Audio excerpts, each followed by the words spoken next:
suurt ootamist tuli siis ikkagi vastus, et jaa, et sina hakkad kirjutama. No ma ausalt öeldes ei tea, sest ma olin juba algul nagu tahtsin seda kirjutada, siis juba mõtlesin, et ongi hea, et ma nagunii tegelikult ei oska ja ma ei taha ja ongi parem ja siis, kui see vastus tuli, siis ma pidin jälle kuidagi ümber häälestuma, aga siis ei olnud enam pääsu. Selle raamatu suur võlu tegelikult on see, et Kristi on väga aus ja südamest ja isiklikult kirjutab pool sellest raamatust ka iseenda lugu. Ja teine pool sellest raamatust tundub olevat tegelikult ikkagi väga selline hea käsiraamat ka sellisele algajale, kaugemale inimesele, aga ka omamoodi on see põnev, et ta räägib ka neid lugusid, mida me oleme justkui nagu kuulnud, aga kus sa ise tunned, et sa selles mulgimaas oled, sest sa väga toredasti pühendad poole osa sellest raamatust oma kodule, kus sa oled pärit oma nende loomadele, selle loodusele, mis on sinu ümber. Et kus su süda kuulub selles mõttes?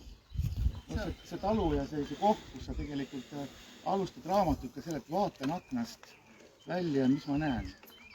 Et see on nagu nii väga aus ja ta kirjeldab seda, mida sa näed. Kus on su päris kus on see minu kodu, et see, just seal ta ongi, kus see tammepuu kasvab, et see on Tarvastu kihelkonnas, Võrtsjärve ääres, Järveküla külas.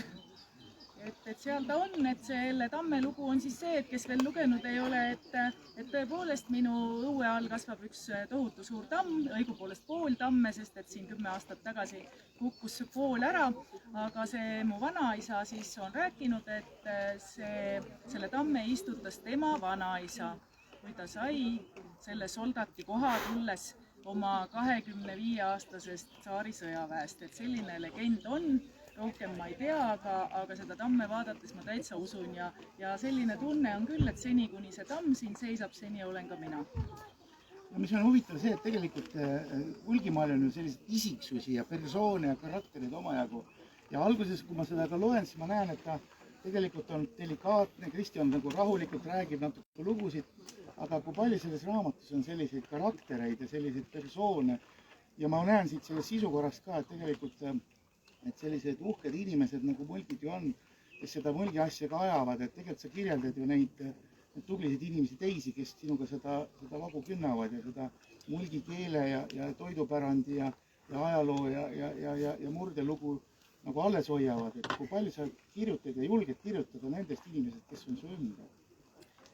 No see oli selline delikaatne küsimus, et eks ma pidasin ikka toimetajaga ka nõu, et kuna see on minu selline päris esimene selline oma raamat, et noh, need, mis siin leti peal on, siis vähemalt poolte juures on minu käsi mängus, ma olen neid toimetanud, koostanud, aga sedasi, et ma nüüd istun arvuti taha ja kirjutan päris enda lugu ise otsast lõpuni ja panen peale ainult enda nime, et seda ei olegi nagu olnud.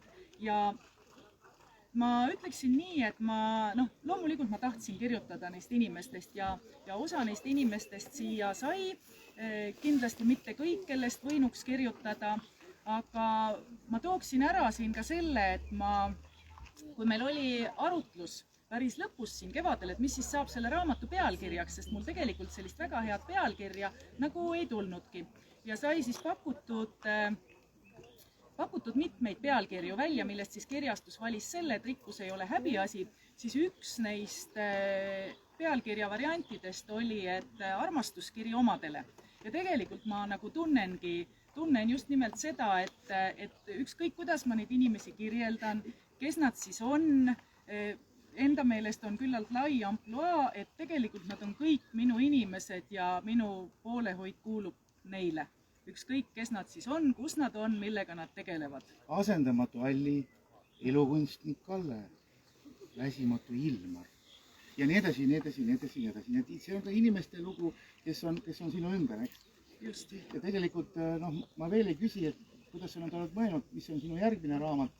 Ma ootaks võib-olla sinu luuletusi, sest tegelikult ka selle näituse, selle raamatu alguses sa nii ilusti ütled, et esimesed murdekeelsed luuletusid tegin ma siis, kui sa räägid oma kasvamisest ja kooliajast ja niimoodi.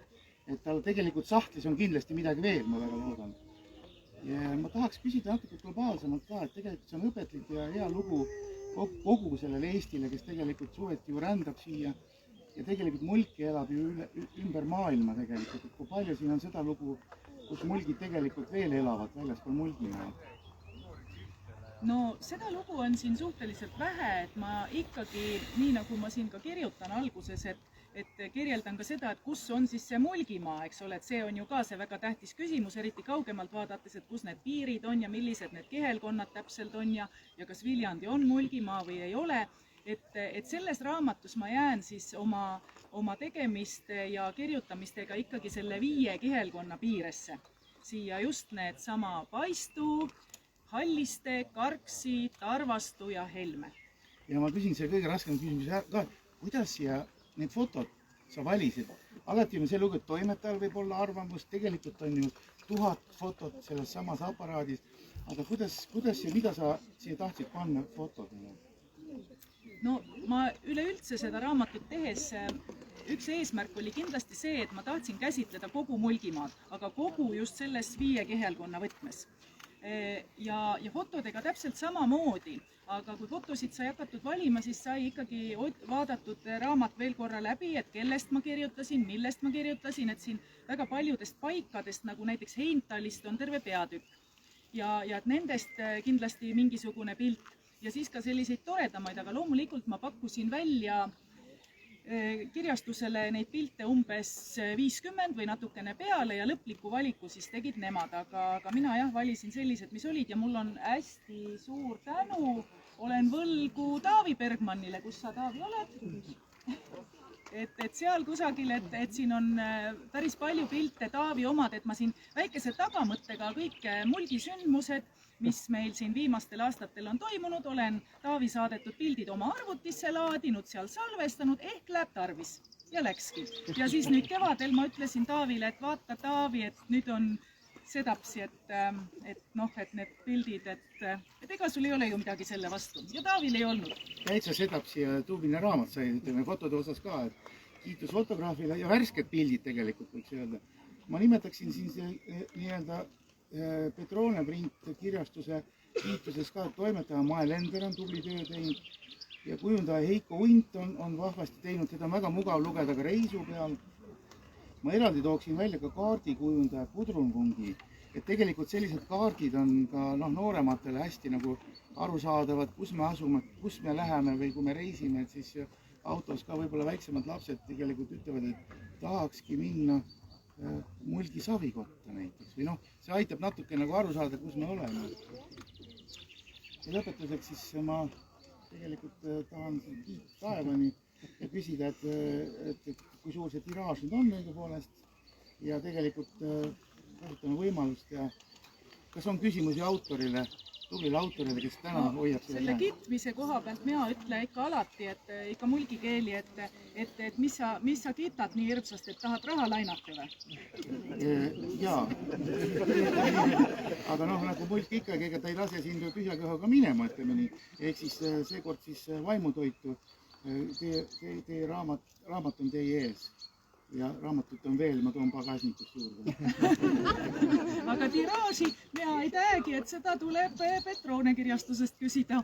Et peaasi, et jakub ja kui otsa saab, küll tetas manu. Tetas manu. Aitäh teile. Aitäh autorile.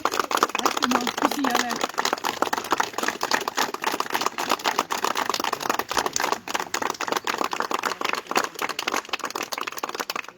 Muusikat!